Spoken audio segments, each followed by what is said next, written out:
ready? As ready as I'm going to be. All right. Yeah. Well, I just want to say welcome, Joel De La Garza Hi. from Rival Waves. Yes. Welcome back. This is my notebook that I have used from the very, very beginning, and it was 2 years ago. Yeah. That you were on. Yeah. With a bandmate of yours. I think it was Eric. Eric. Yeah. So 2 years worth of stuff to talk about. Craziness. Yeah. on both fronts. Yes. Yeah. Yes. Let's talk about you first. Yeah, for sure. What have you been up to? So yeah, we were on the show promoting an album. Meaningless Chaos. Meaningless Chaos, yes. Yes. We released that in August of 23.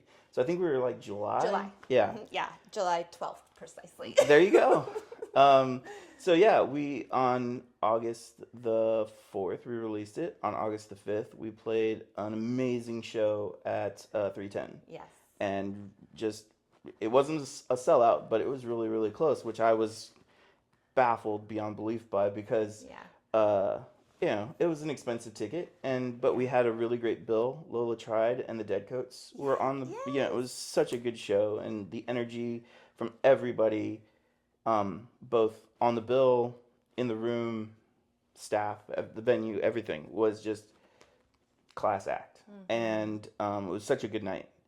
The record did really really well on streaming. We had like over 250,000 spins. People really got into it in places that we had never thought. There was a couple of DJs in the UK that really attached themselves to 100M. They really liked it. Wow. And asked if they could play it. We said yes. And so it was on rotation in a couple of stations in the UK, and then it made end of year lists, and that was a trip. Because it was such a small, made such small waves in Austin, mm-hmm. But elsewhere it made bigger waves. Mm-hmm. So that happened, and then we played a couple of shows in the rest of 23. In 24 we got news that our drummer at the time bought a house out in Gerald, Texas. Which is a long ways away. Little far. It was a long ways away for rehearsals and shows and coming into town, and he's in a couple of other bands that were touring and a little bit more of a cohesive unit of like, we're gonna go and do this together. Mm-hmm. And I was like, go do that thing. Mm-hmm. So we played a show in June of 2024 when we released the first song off of the new set of songs that we're doing. I did that at the Courtyard, which is the old Cedar Street. Mm-hmm. Really cool room. Real quick, because I don't want your mic to be shoving up your shirt. But do you want somewhere else? On the outside, but maybe the other way. On the outside, yeah. Cool. Okay, great. I just was you're fine. For like all the. Okay. Yeah. So Cedar Street. Cedar Street, yeah. So it was the old Cedar Street. We did a single release for that. The first single that we put out was called "Time's Up." Mm-hmm. And it was on KETX, got Song of the Day, and so we started to get a little momentum here, and then it just kind of blew up. In a good way. In a great way.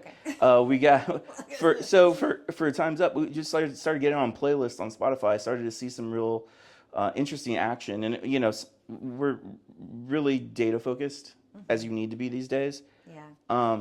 So it was really interesting to see playlist ads and saves and streams and listeners all start to go up in a real hockey stick kind of way. Wow. And we're like, well, what the hell's happening? Yeah, does it make you want to understand why? 100%. Yeah. Yeah, and some of the things we understood, some of the things we still don't understand, mm-hmm. It just kind of caught fire with the right playlists.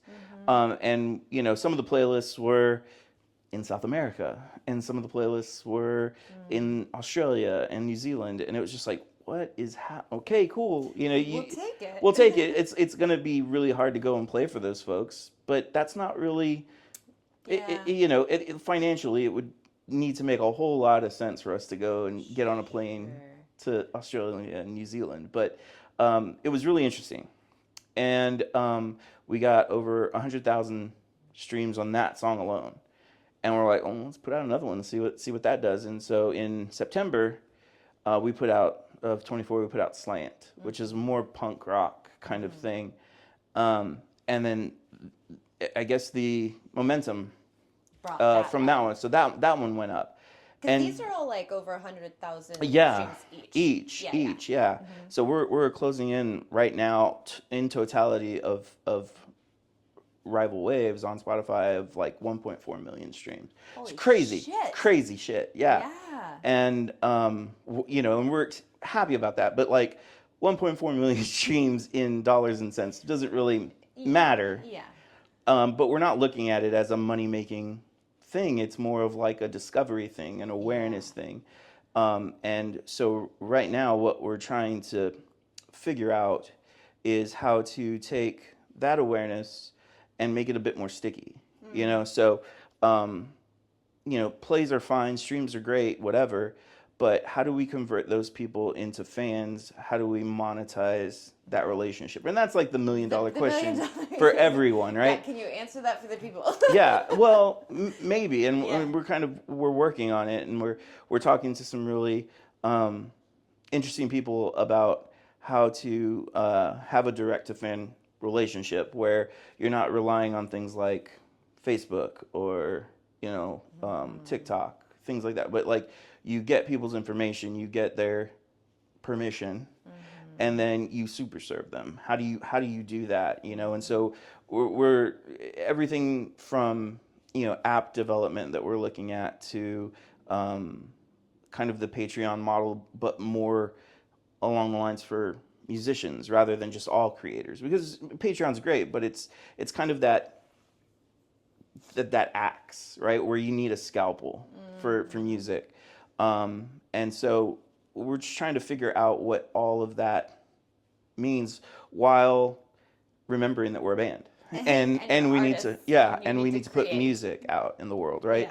So we around the end of the year we really liked the model that we were starting to do with Time's Up and Slant, because we recorded A Meaningless Chaos with Frenchie Smith, and that was an amazing experience. We love you, Frenchie, so much. Everybody loves Frenchie. Everybody loves Frenchie because he's amazing. He really is. But over the pandemic, because we recorded that right before lockdown, we were mixing it in lockdown. Wow. And so over the pandemic, one of the few good things to come out of that isolation and all the negative was that everybody kind of like decided like, hey, I want to really work on my recording rig. I want to buy my own Pro Tools or Logic thing. And so each one of our guys has a recording setup. And it's not, you know, it's not on the level of like the Bubble, but it's not really far off. You can get really, really good sounds now in the box. In the box. And so, you know, I have an actual recording studio like space, and it's on par with the technology that everybody else has, but it's a good meeting place for us to a space. So, you know, when over the pandemic, and I think we talked about it the last time, we just wrote. We didn't have anything else. We couldn't get together, but we bounced ideas in like Google Drive things as everybody else did. But we were surprisingly prolific about it, and we had like generated about 70 to 80 songs. Holy shit. Yeah, and because we could work on demos and we didn't have much else to do aside from everybody could participate. Yeah. So everybody's putting in ideas, and then and primarily it was our other guitar player who you did not meet. His name's Mark Schultz. He and I were just like sending things back and forth because he's a writer, I'm a writer, but then Eric started throwing in ideas, and so we just got this huge, just amassed all these songs, and so we're like, okay, well, we've got these songs. We don't really need to go into a studio. We can just figure out arrangements and come in, and instead of doing rehearsals in a rehearsal space, we can come in and just have meetings around, almost like production meetings around arrangements, much like you would for a podcast or a news show, where it's like, what's the breakdown, what's the rundown on everything. It's like, okay, here's the song we're going to work on. Like, come in with here's the demo. We've got the bones. Like, how do we make our parts better? What's the arrangement? How are we going to change dynamics, it? Like, how can All we make it interesting? And so we're collectively producing these things, and then getting our homework assignments, and everybody goes off, and everybody has their day job. Everybody's got their thing that they have to do, families, whatever. But they go off and they record. They send it to me. I'm just the crazy person in the lab, just making it all make sense. And we've just like the efficiency and the like a machine. Yeah, it's just it becomes a factory of sorts, but we're still having that time where we can come together and even when we have the band meetings, they still turn into recording sessions where our bassist Dave is like, "Well, can I just lay this? We're here. I brought my stuff. Let's just go."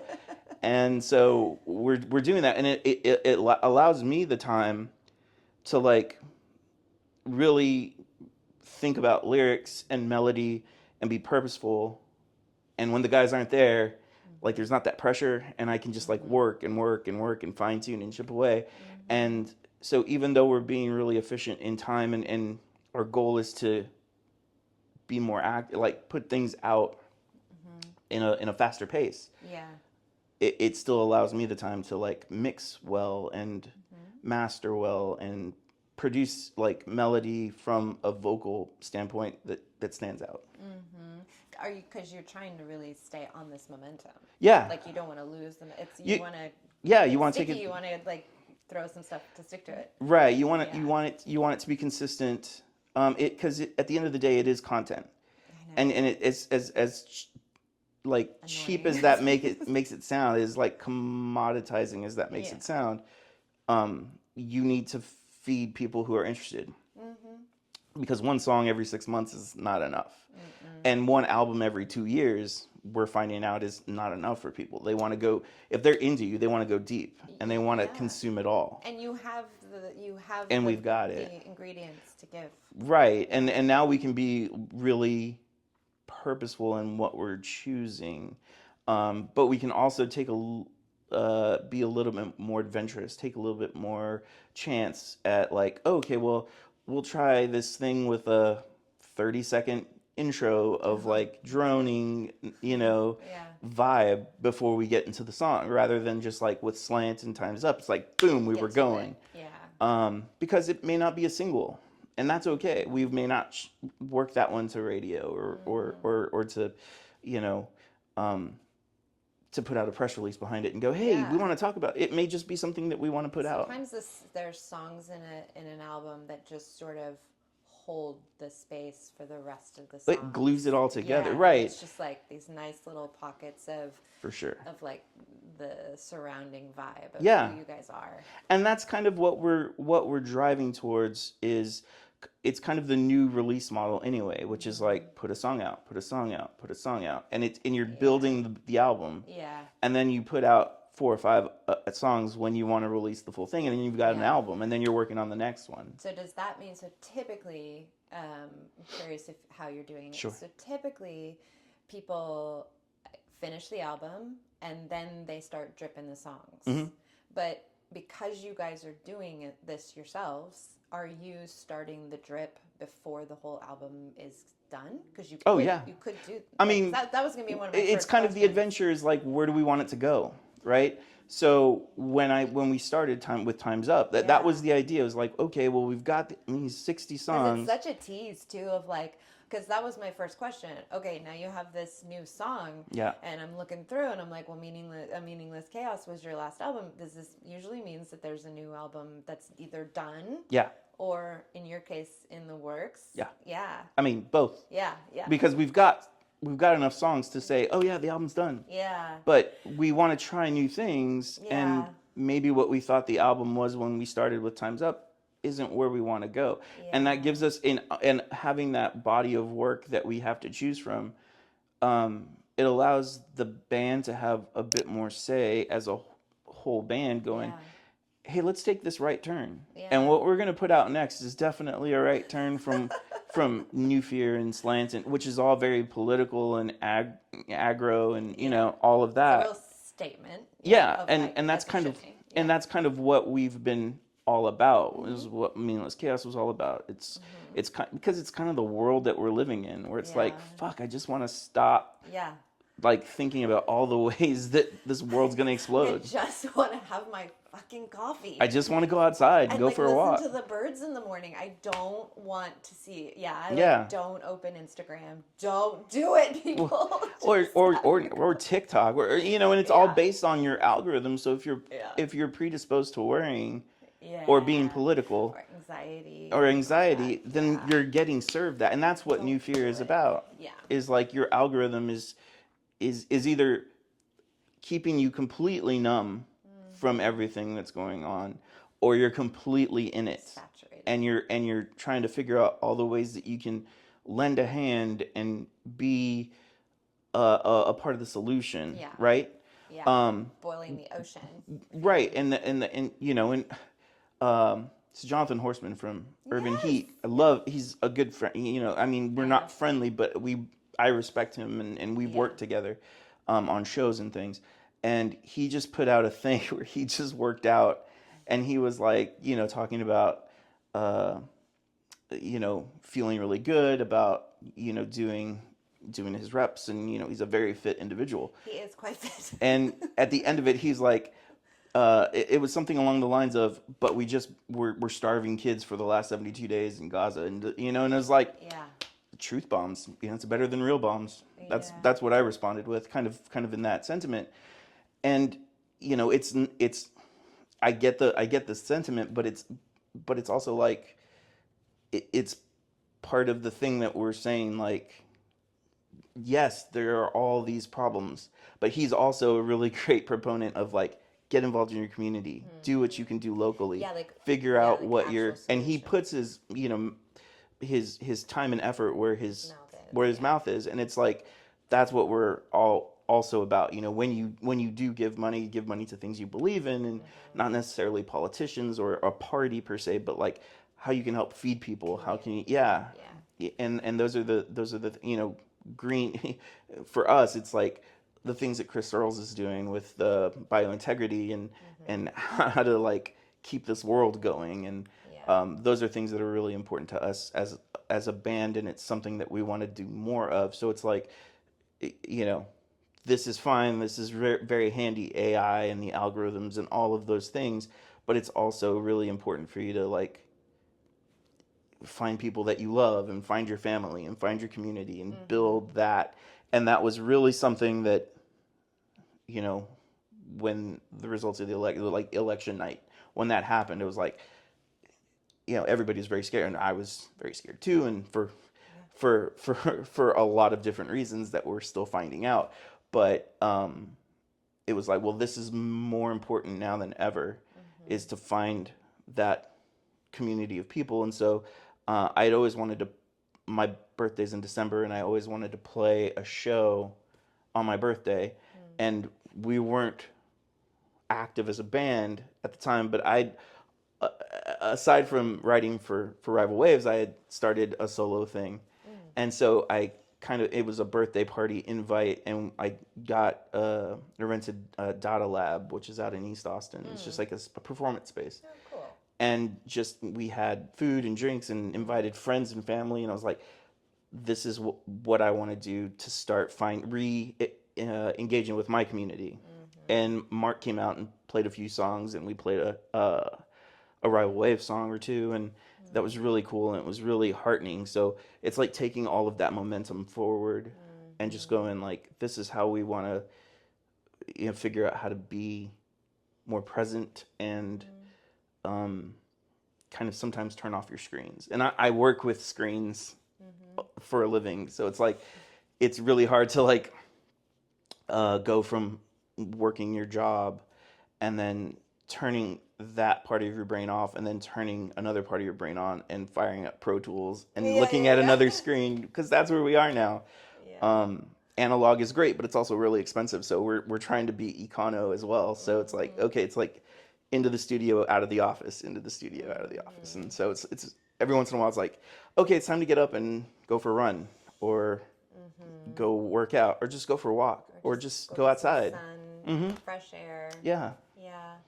Do you feel like you guys collectively as a band have like deepened in your authenticity? It sounds like you have. Like it feels like you guys just really kind of like you know, you shook the pan and it's like you really kind of settled into who you are, what you want to say, sure. how you want to say it, and then also opening up to the ideas of like there's different ways we can say this. Yeah, I think the latter. Yeah. I think because we've always been that band who, you know, it's like, you know, Propaganda and The Clash and, you know, the band U2, the bands that matter, you know, in excess, like that have something to say.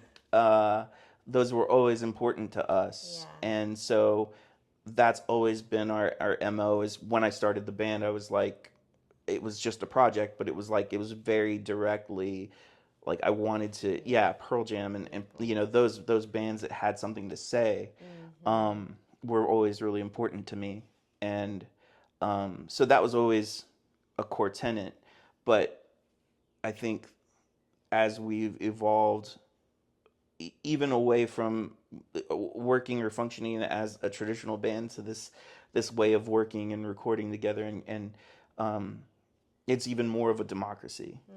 And I'm always trying, you know, while I'm the one here, I'm always trying to give the band full say, right? So it's like, well, here's a song. If they don't like it, we're not doing that song. That'll go in this pile. And then if they bring in a song, you know, approaching it with a very open mind and going, let's work on this first. And because it's important to more people. Does everyone have to agree, or does that typically how it goes, where just everyone does tend to agree? I think everybody, if there's two people that are pretty headstrong about it, everybody's like, oh, let's try it. Everybody comes with an open mind. Like start with yes. And then let's figure out how to make it better.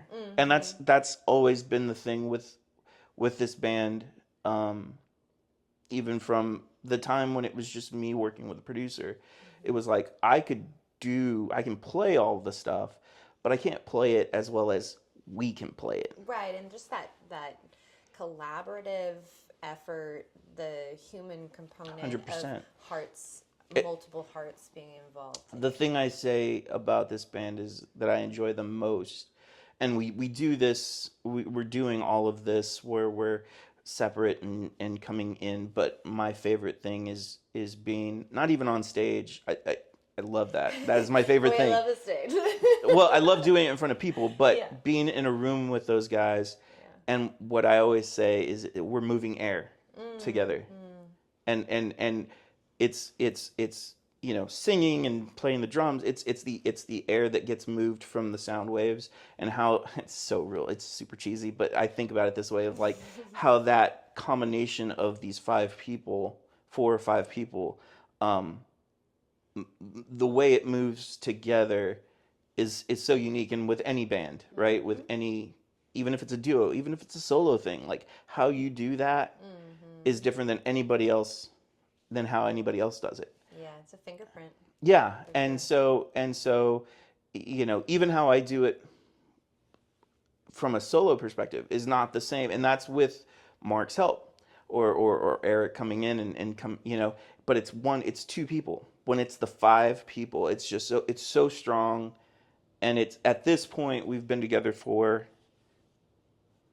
in this incarnation, at least 5 years, with the pandemic thrown in there. But it's like I tell the guys, or you know, we're currently looking for a full-time drummer to fill in that spot. But I always say, like, the 4 of us are show ready in one rehearsal. Like we can always get back to it. Super tight. Even with the new songs, we'll work them out, or we'll but everybody comes with this is what I think we should do, and we're already at the 50-yard line by that point. And then it's just, it's so great. Yeah. And they're such good players, and they're so humble about it, that it's, you know, everybody's like, they look to Seed Control or to the larger, and that's always a great thing. Yeah, it's something I don't want to lose with this chemistry. It's a really special thing. Yeah, chemistry is such an intangible. You can't explain it sometimes, and it's just like most times, you gotta like really hold on to that when you have it. And the fact that we're friends outside of this business of music, it allows for the creation to manifest without. I don't like the way he does that, but is that passive aggressiveness? Like we've passed that, and we're older guys. Yeah, we're not teenagers or in our 20s with all that. Egos are like, okay, it's nowhere to go. Yeah, I mean it's like, look, I know where we are. We're in a rock and roll band in Austin, Texas, where if you throw a rock, you hit another rock and roll band in Austin, Texas, or a band, and it's just like I'd rather it be bigger than me or us. It's about, honestly, it's the message that's important. And that's why it's so, and the message is the lyrics tied with the music. It's all together. It's a package, right? And I think that we all are on that same plane. And it's really interesting to see two amazing guitar players like communicate and just like cede control from one to the, and it's like either of them could take a lead part or a solo or a thing, and they're like, well, you do that and I'll do this, and it's just like that's really cool. It's just true. It's musicianship, and relationships, it's a beautiful thing. It's and that's kind of what I love most about being in a band is seeing those relationships manifest. Does that help your own, you came here with your beautiful fiance. Yeah. Does that, congratulations Thank on you. getting engaged. When did that happen? March 1st. Recent. Yeah, and we're getting married in June. So we've been together since before the pandemic, and so it's like, we work next to each other, we live with each other. It's about time, right? Yeah, no, seriously. I am the first one to say that. But that's awesome. Yeah, we just didn't want to wait. I was going to ask you, because you have obviously a strong relationship with your fiance, Sure. and then you have this, this really deep, powerful relationship with your bandmates. Yeah. Do you find yourself learning, like, from your band and applying that in your relationship, or do they give and take to each other? Definitely give and take. I would think that your relationship in the band would really like reinforce communication and just like and it would help kind of everywhere. I would say it's the inverse. Yeah, okay. I would say that being with somebody I really care about away from the band is a sounding board and almost I wouldn't say a self-censor. That's not but like it's a filter for like. Because, you still... Well, she is showing you a lot about who you are and how you come across and show up. Maybe yes, definitely that. But when it comes to the band, she's also just kind of a sounding board for what I take to the guys. Oh, okay. Like, she did her name's Jamie, by the way. Jamie, she's in the living room. Yeah, she's still over there. Say hi. There she is. She's real. She is real. We're not just making this up. She's real. So she went to grad school. She just graduated from grad school last May, and her senior thesis project was a documentary she made about A Meaningless Chaos. What? So she's interviewed the band. She knows them probably better than I do. How do we see it? Is it up somewhere? She's editing. Okay. There's a cut of it on YouTube, and we can. Okay. We can, but she's re-editing for she's trying to enter it into some festivals and things. It's a really good. I mean, it's just a good story that I think is like every band felt. Yeah, but universal. It's but it it's just kind of like you finish your record, you've got all this momentum in your back, and then the world shuts down, and you're like, well, do we release it? Do we postpone? And we waited 3 years to release it. Wow.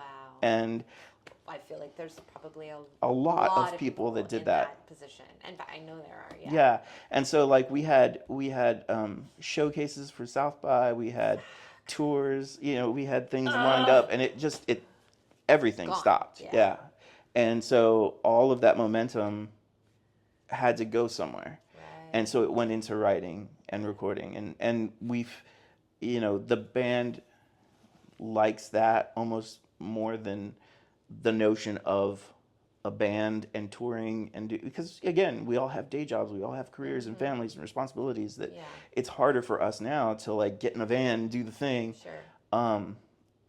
Not to say that we wouldn't. I was gonna say I would love to. I feel like you would love that. Yeah, I would love to if it was done right. Yeah, it makes sense, yeah. But it's so hard to tour these days. It's so expensive to tour. And so we are perfectly happy playing in Austin, playing in San Antonio, Houston, Dallas, and doing that thing on a smaller and maybe growing it out, but we'd rather do it with like support from, I sound like a NPR, with support from viewers like you. No, like support from, places like, or stations like KTX or KXT in Dallas, and those places that really support local and truly independent music. And we want to stay, we're staunchly DIY and independent, and we're walking that walk, right? We're not on a label. We have our own label. We're not even like getting video directors to direct our video. I mean, we're getting people to shoot content for us, but we'll direct our videos. We'll produce our records. And there's a little bit of like control there, the control freak kind of thing to that. But it's also like, if you can, and you can learn, and you can teach a new group of people how to do it, than just like throwing money at it and go, hey, somebody do this, I trust you. Yeah. Because at the end of the day, it's your music, it's your content, it's your music, right? It's a thing that you would never stop doing. So why would you give that vision to somebody else if you can do it? Yeah. So we've put out with New Fear, we put out a music video for that. Awesome. And we're really happy with the song. It's performing really well again. So we're really happy about that. But yeah, and you play the drums on that track for this, yeah, and sing. But yeah, I mean, could you pull a Phil? Could you do Phil Collins? I don't want to. So drums were my first instrument. It's what I, as a teenager, grew up doing. Yeah. And I was more of a jazz drummer, but I grew into a rock player a little bit. One more. There it is. Yeah, you got it. So I grew into the more rock thing almost immediately as a teenager, because I came up when there was a lot of really good rock music being made. Yeah. And you learn by playing to the radio, just like you do any other instrument. Yeah. And so for the first EP that we put out, I demoed drums. I usually demo drums anyway, and then I give it to whoever's in the band. Say, make this better, make this you. Yeah. But I write rhythmically, and I write to drums. Yeah. So it was a very natural thing. And then I've just been really into getting good drum sounds in my studio, and I think that with Time's Up, with Slant, and I play drums on those as well. But with this, I think we found a sweet spot with capturing drums, and I'm such a stickler about how they sound on the record. And I was really happy with how that turned out, and I'm looking forward to doing more and then when we get our person to fill in that seat, bringing them into the studio and just like, we got it tuned up, we got it right. Just bring who you are and lay it down. Yeah. Create that nice space for them to come in. Is it still in your eyes? It's all right. Fix it. It's all right. Okay. I'm good. It's gonna look really cool. Yeah. It's very 80s. Yeah. I feel like a 80s senior photo with like the blinds in the back. I feel like you need to have the water running so that the steam, and feel like a Richard Marx video or something. Totally. Yeah. Gazing out the window. Yeah. Hold on to the like sunglasses. Hold on to the afternoon. I think it's the song. Richard Marx. Yeah. What were some of you? Because how old are you? I am 46. Okay. Yeah. So you're, I'm a little older than you, but like, what are you like an '80s kid? Oh yeah. Okay, yeah. So like, what do you remember from the '80s music wise? Oh, everything. What was everything. like? What stands out for you? So one of my earliest music memories. My dad had an older brother, much older brother. And for some reason, he left his like 78 Crown Vic or something for the summer.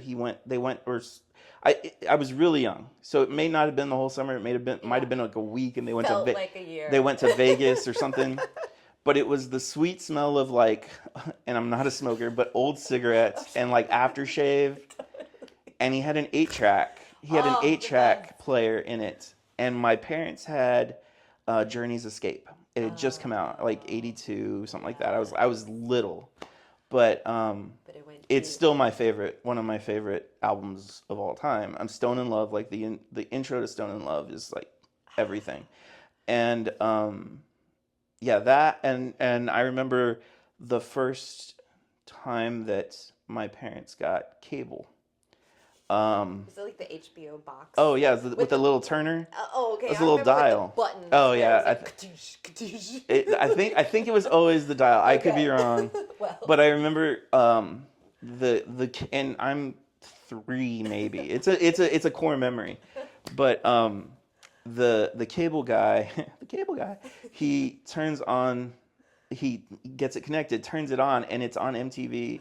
And the first the song that was on when I still remember it was For Those About to Rock by AC/DC, and I was sold. Like I wanted to do that, and yeah, I mean I remember my parents were CYO sponsors, like Catholic Youth Organization kind of thing, like at church, and so they had a bunch of high school kids that they and they would cycle, but they were always there.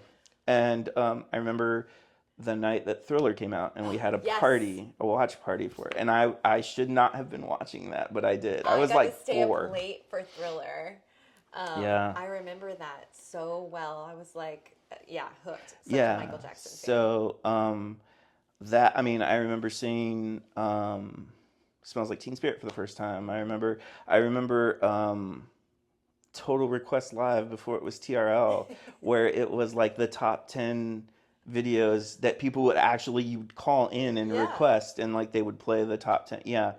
I remember like every Video Music Award show up through like till they were irrelevant, because they're irrelevant now. But I remember seeing Pearl Jam Unplugged live. Yes. I remember seeing the Nirvana Unplugged live. The Unplugged series, because it was such a backdoor into like just being able to understand the lyrics and and just seeing them sitting on a stool was like so refreshing. Yeah, well, and like the Nirvana thing where they didn't play anything that you really knew I was a teenager. I was like 12, 13 when it came out. Yeah. And I didn't know any of those songs yet. I mean, I knew Teen Spirit, I knew In Bloom, I knew, Come As You Are. They played Come As You Are.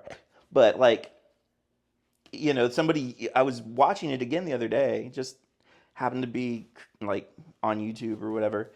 And somebody yells out In Bloom, and Kurt says, "How are we going to play In Bloom acoustic?" Like, and that's why they didn't play anything anybody knew, because it was so stripped down. But it also felt like that series really, in a way, kind of taught us how to be listeners. 100%. And like it felt like an education. Not everybody was lucky enough to grow up in Austin, Texas, where you had Cactus Cafe, right? Or there was like a listening room. This was it was, and I think they should do more of that now, because I think there are so few people that know how to truly listen at a concert. Amen. Yeah. I think just listen in general. Oh, 100%. A total skill. I know I work on it all the time, and this show helps me do that. Having children helps you do that too. I'm sure. Yeah. Having teenagers. I bet. But yeah, I agree with you. I love going to rooms like Cactus Cafe. Saxon Pub is quite the listening room. Yeah, I mean, for a pub, you really can't talk because they're right there and they can hear you. And I love going on Thursday nights. Have you ever seen Pack play? Mm-mm. Oh, it's Andrea McGee, Carrie Hudson, Paige DeChaussee, Violet Leah, and Kelly Green. And nice.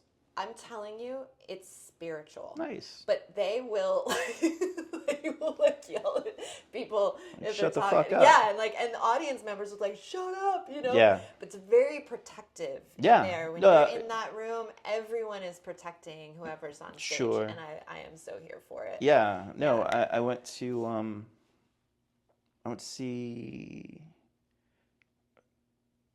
Jason Isbell, I think, at the Moody Theater. He did 3 nights. No, just the ACL Live thing. Yeah. And he did 3 nights, and we went to 2 of them, just GA or whatever. And the first night, he's just like, "You're filming me. Like, what? Like, be here." Yes. and he kind of made a thing about it, he kind of like a joke. And then I heard, we didn't go the second night, went the third night, but the second night he basically, I don't know if berated is a thing. I wasn't there, but it was strongly worded, chastising them. And honestly, like, cool, like, I'm for it. Yeah. Like, shut the fuck up and let you paid all this money, especially now, or and whoever tickets. Looks at the video, I mean, I know that feeling of wanting to capture because it's so moving, but also like. I mean, I'm just as guilty. Yeah. I first to tell you, but I'll film like 30 seconds. Sure. Or up to a chorus, and then you know the song. You don't need the whole song, right? So I mean, that's just 100%. Whatever. And everybody's their own thing. And look, you paid the ducat.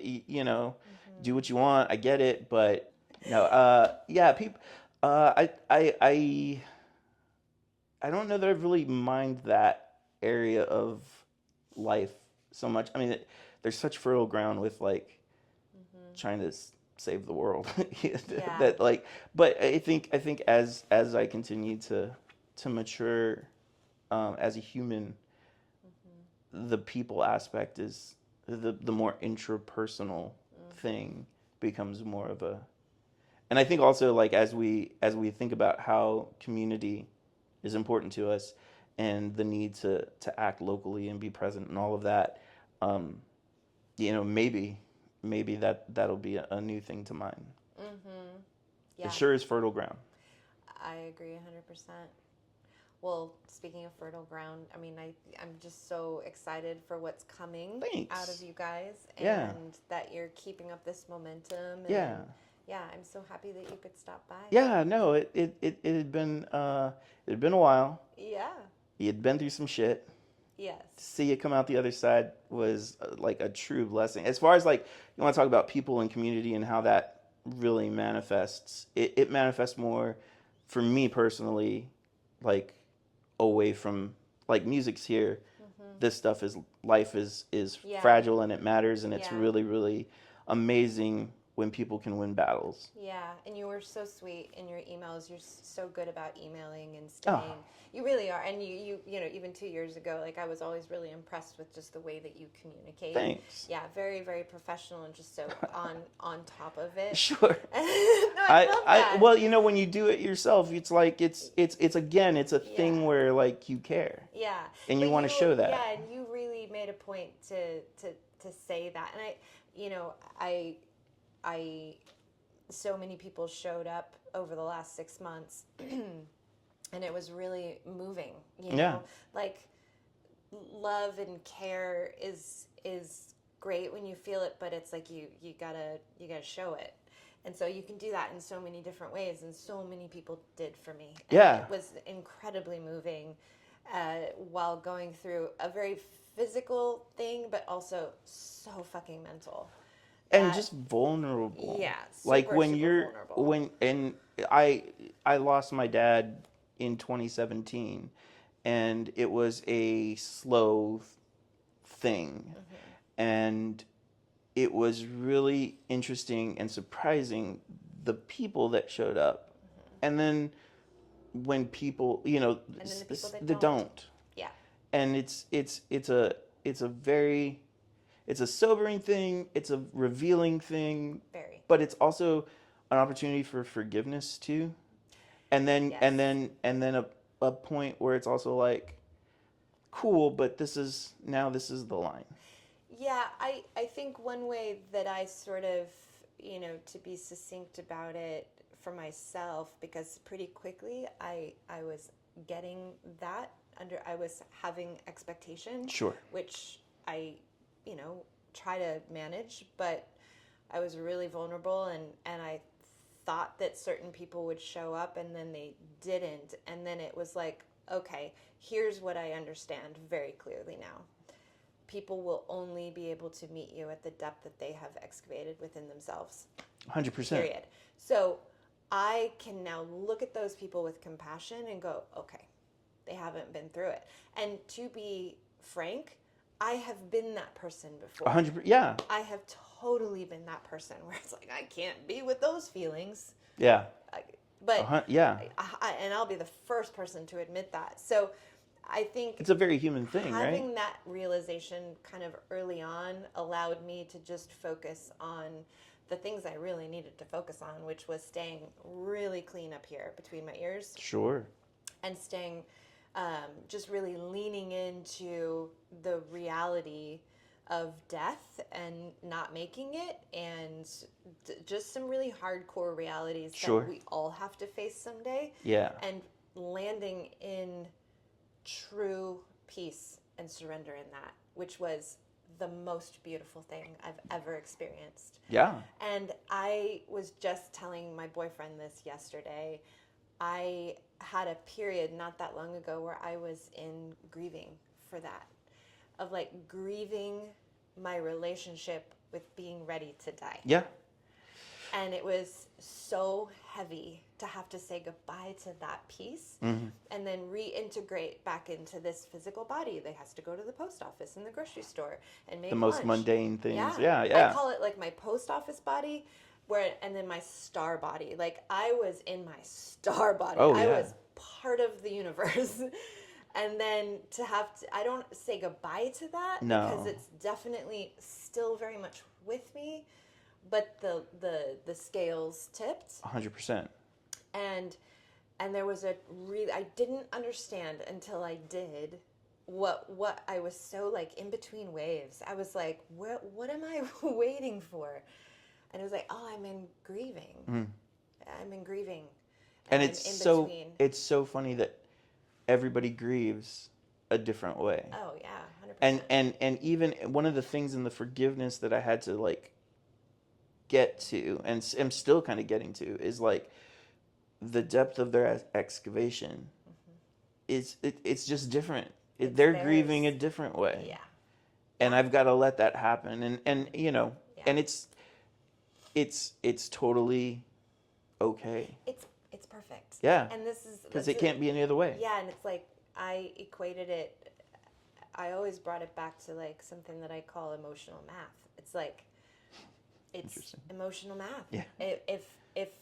If I've found the love of my life and that's perfect and that's in balance, then guess what? Cancer diagnosis is too. Like if it works here, it has to work over here on the other side of the equation. And I think that's the interesting, like, I know that we're talking about this and not rival ways, but it's really cool. It's really cool. Yeah. I love the idea of the star body, and that's really cool. And not putting it away, because you can't put it away, because you're gonna need it eventually. And like, there is a form of this level of connection that two humans can have in conversation. Sure. That's part of the star body. 100%. And that is part of this whole collective experience that we're having. And you used a word that I really caught on to. Is like, it's really heavy. It's heavy in that it's overwhelming, and that it's something that we will never understand. Ever. But when you get into that mindset where it is the bigger part of your being, life, then you understand it. Well, then you make peace with the overwhelmingness of it. you're like, fuck, I got to deal with this. Yeah. I got this is what it is now. This is the real shit. Yeah, this is what it is. Yeah. And I remember because it wasn't that long ago, but I remember my dad was in San Antonio. They'd moved him from Austin to San Antonio, and all he wanted for Father's Day, because it was in the summer, was a shave. And because when you're, it's hard to keep up appearances, when you're yes.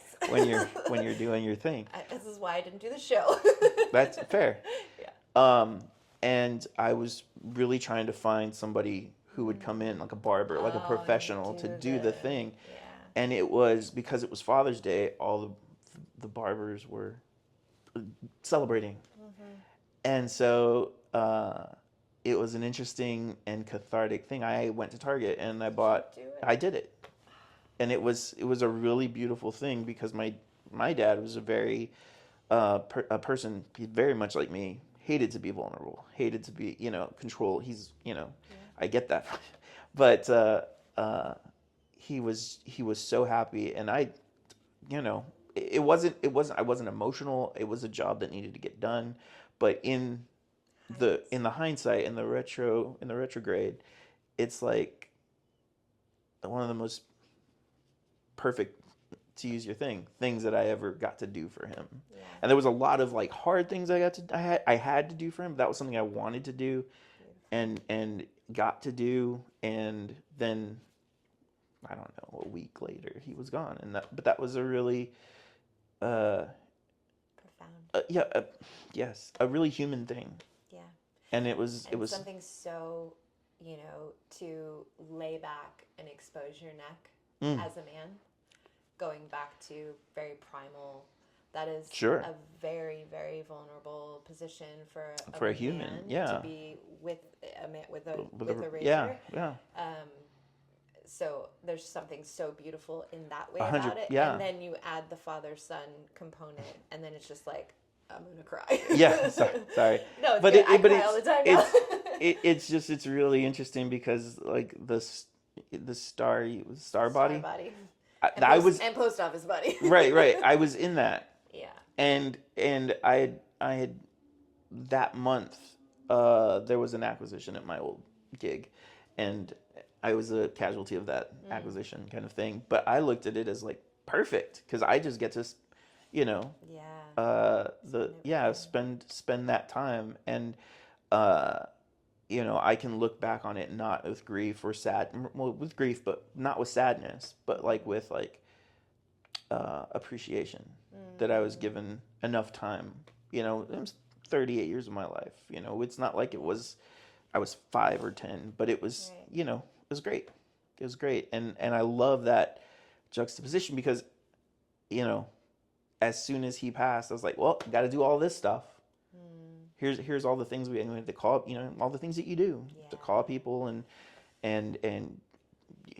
wills and the whole thing, all the logistic. So you got to really feel and be rooted in that feeling, and then say goodbye, and then feel like you did a good job, 100%. And then you were present for that. Some people feel like they didn't get what you had, and so then when they're in logistical mode and they're trying to make all the calls, they're also trying to do the thing, make up for and the other, I still have my mom, and so she was great and strong, but I went into like caregiver mode too. It's like for years, and then with the pandemic on top of all of those things. Where it's now I'm just starting to realize, roles as... Break up with that a little bit. Well, just kind of like understand that she's good. I'm the son. Yeah. Like, I don't need to mother her, or take care of her. Like, she's fine. And she's, and it's great. It's great that we both have a really good relationship with our parents and all of that. That's awesome. But yeah, I really just, sorry to go off on this tangent, but the star body was really cool. Yeah, write a song about it. Maybe I will. Yeah. I got one I should show you after the thing. Okay, cool. I'll send it to you. Well, we will end it there. I cool. can talk forever. I'm so happy to have you on. I'm so happy nice to be here. See you in person. Yeah. I love that you came into the little the nook. I dig it. Climbed up. I was game for it. Yeah. All right. So people can check out New Fear. Yeah, it's out everywhere. Yeah, there's a landing page on the website rivalwaves.com/newfear. You can see the videos. Stream the thing anywhere that you want to do it. Bandcamp, it's there too, everywhere. So if you want to support that way, and then be on the lookout for more to come. Yeah, there'll be more. Yay! Yeah. All right. Sure. Awesome. Awesome. Thanks to Joel De La Garza for coming on Rival Waves. Be sure to check them out. Thanks for watching. See ya. Bye. All right. Cool. Good job. High five. High five.